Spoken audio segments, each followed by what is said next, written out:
नमस्कार दोस्तों, मैं जयप्रकाश सिलाई से आपका हार्दिक स्वागत करता हूं।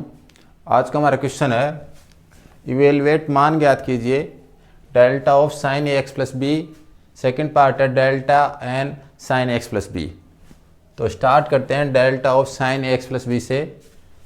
सबसे पहले अगर हम फंक्शन पे अगर डेल्टा ऑपरेट करते हैं तो हमें पता है कि इसकी वैल्यू होती है F of x plus H minus F of x. तो मैं डेल्टा ऑपरेट कर रहा हूँ, तो जहाँ पे भी एक्स होगा वहाँ एक्स के स्थान पे एक्स प्लस एच आ जाएगा, माइनस जो फंक्शन है हमारा वो खुद सब्ट्रैक्ट हो जाएगा। इसे अगर मैं सॉल्व करके लिखूँ तो इसे लिख सकता हूँ साइन ए एक्स बी को मैंने पहले लिखा तो A x plus B plus A H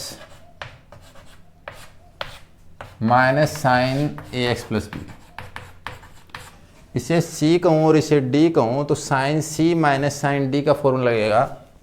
तो sine C minus sine D equal to होता है 2 कोस सी प्लस डी बटे 2 into sine C minus D बटे 2। अगर ये फॉर्मूला अप्लाई करें तो हमें मिलेगा 2 cos a x plus B plus A H plus a x plus b upon 2 into में sine A x plus B plus A H minus a x plus b upon 2।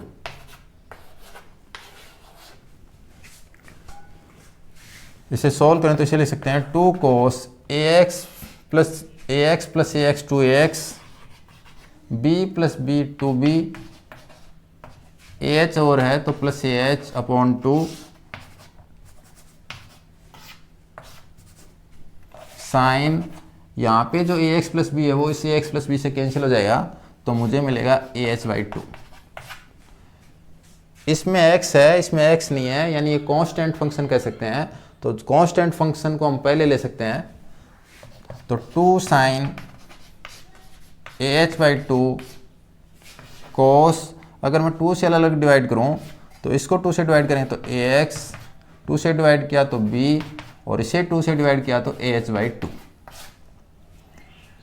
तो ये हमारा जो first part है इसका answer आ गया। लेकिन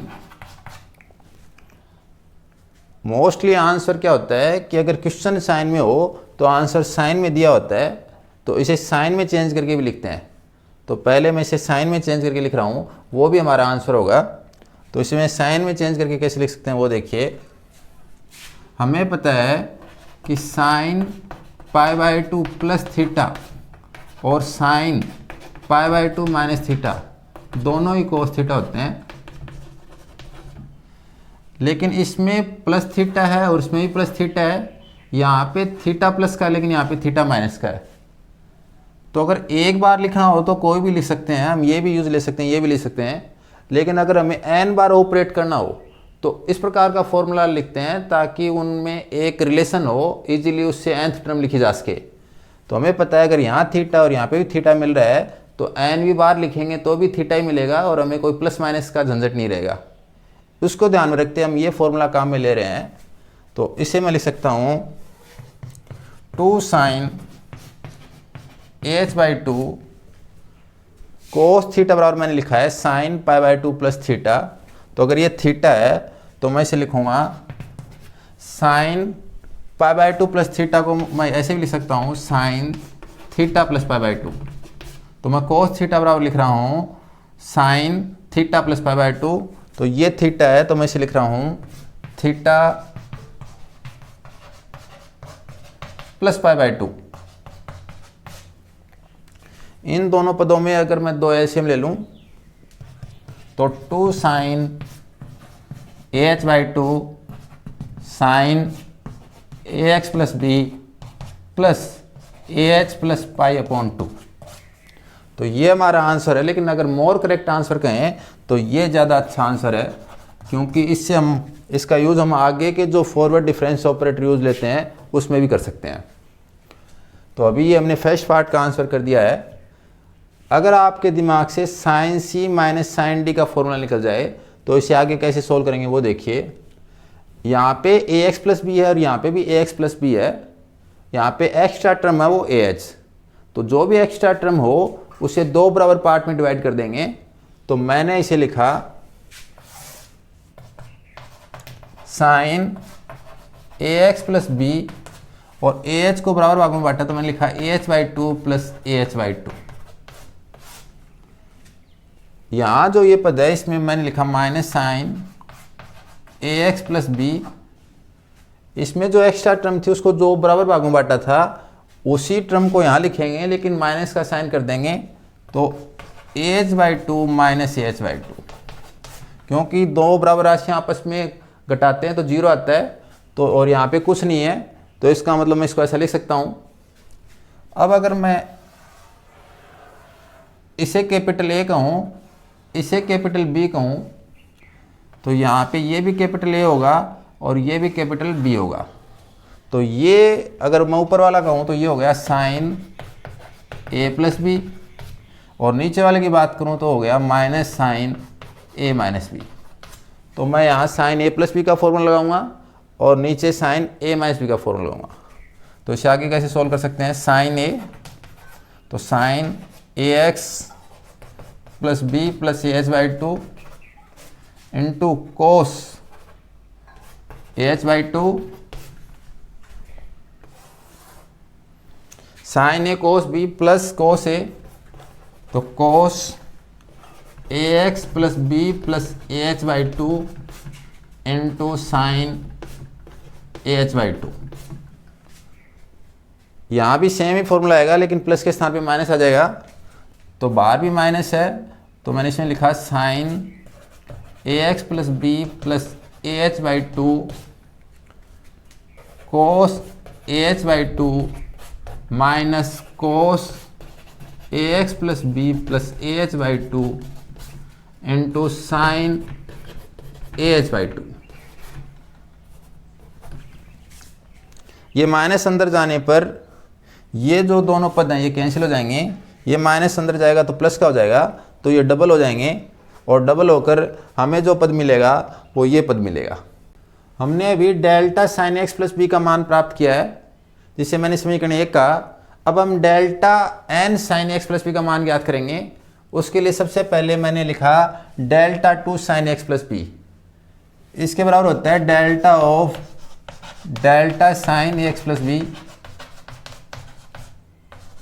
delta of sine x plus b का मान इक्वेशन 1 से मैं यहाँ पुट करूँगा तो मुझे मिलेगा delta of two sine A H by two sine A x plus B plus A H plus pi upon two. यहाँ पे इस पद में x का फंक्शन नहीं है इसलिए मैंने डेल्टा से बाहर लिख दिया, तो इसको लिखा two sine A H by two delta of sine A x plus B plus A H plus pi by two.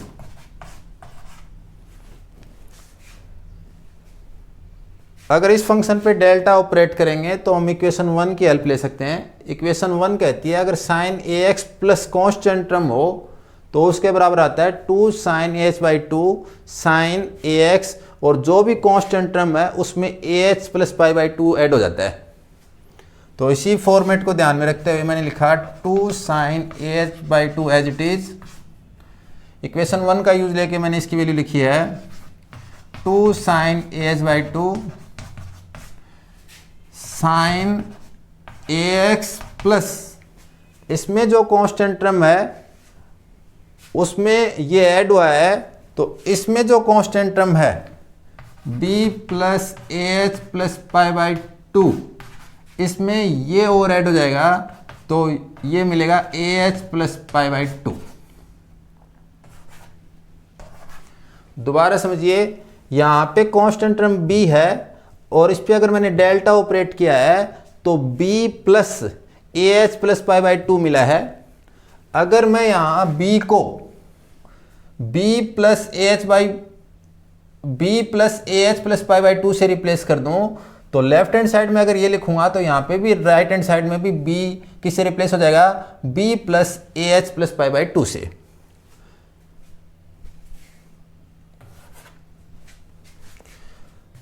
ये दोनों सेम है इसलिए डबल हो जाएंगे, तो मैंने इसे लिखा 2 साइन स्क्वायर हो जाएगा 2 साइन ए एच बाई 2 का होल स्क्वायर।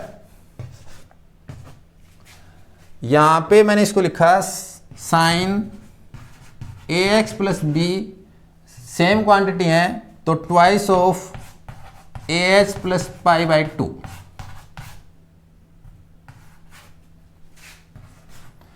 यहां 2 से 2 कैंसिल नहीं करेंगे, इसको मैंने कहा इक्वेशन नंबर 2। अब हम ज्ञात करेंगे डेल्टा 3 साइन ए एक्स प्लस बी का मान ज्ञात करेंगे, जिसको मैं लिख सकता हूं delta of delta 2 sine A x plus b. Delta 2 sine A x plus b का मान अगर मैं इक्वेशन 2 से पुट करूं तो मुझे मिलेगा delta of 2 sine A H by 2 का होल स्क्वायर इनटू में sine A x plus B plus 2 into A H plus pi by 2।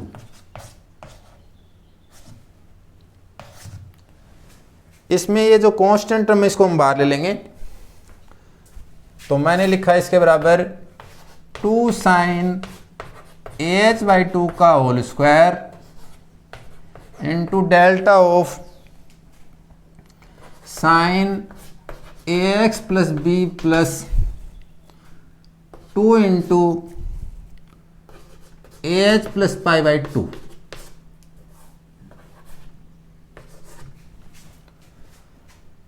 अब अगर मैं इस फंक्शन पे डेल्टा ऑपरेट करूंगा तो जो भी कांस्टेंट टर्म है उसमें हमने देखा था कि इक्वेशन 1 में A H plus pi by upon 2 add हो जाता है, तो वही पैटर्न अप्लाई करेंगे तो मुझे मिलेगा 2 साइन ए एच बाई 2 का whole square.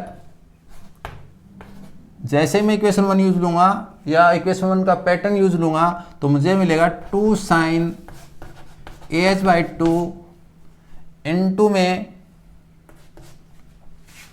Sign A x plus B plus 2 into A H plus pi upon 2, और साथ में एक कांस्टेंट टर्म ऐड हो जाती है, वो होगी A H plus pi upon 2।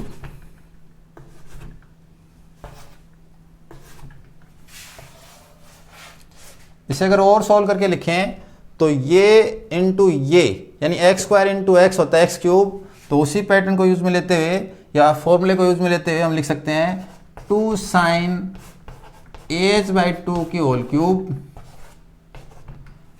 Into में sine A x plus B plus 3 into A H plus pi upon 2। तो मैंने जब डेल्टा 3 बार ऑपरेट किया है तो यहाँ मुझे मिला 2 साइन ए एच बाई 2 की होल क्यूब, और यहाँ पे ये मल्टीपल में 3 मिला है। अगर मैंने 2 बार ऑपरेट किया था तो मुझे मिला था मल्टीपल में 2 और यहाँ मिला था होल स्क्वायर। एक बार में यहाँ पावर 1 कह सकते हैं और मल्टीपल में है 1, तो इसी चीज़ को ध्यान में रखते हुए हम लिख सकते हैं इसी प्रकार delta n sine of a x plus b equal to 2 sine A H by 2 की होल पावर एन इंटू में sine A x plus B plus n into A H plus pi upon 2। ये हमारा final answer है।